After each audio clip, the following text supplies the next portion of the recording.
আসসালামু আলাইকুম রহমতুল্লাহ। অনেকদিন ধরে ভিডিও দিতে পারতেছি না। আমি দেখতে পারতেছেন এখানে অনেকগুলো ডিম এনেছি। ডিমের ভিতরে অনেকগুলো ডিমের ভিতরে এস লেখা আছে, ডি লেখা আছে, বি লেখা আছে। এগুলো হচ্ছে আমার ব্রাহ্মা সিলভার কোচিন আর দেশি মুরগি যে ডিম দিয়েছে এগুলো আজকে নিয়ত করেছি মিশিংয়ে ইনকিউবেটর মিশিংয়ে বসিয়ে দিব।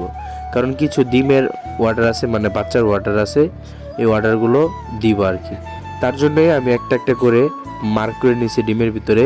যেগুলো ব্রাহ্মা মুরগির ডিম ওগুলোর ভিতরে বি লিখছি, আর যেগুলো আপনার সিলভার কুচিন ওগুলোর ভিতরে এস লিখেছি, আর যেগুলো ডিমের ভিতরে ডি লিখেছি এগুলো হচ্ছে আমার দেশি মুরগির ডিম। আমি কিছু দেশি মুরগি কিনছিলাম 2 পিস, ওগুলাই প্রতিদিন ডিম দিচ্ছে আলহামদুলিল্লাহ।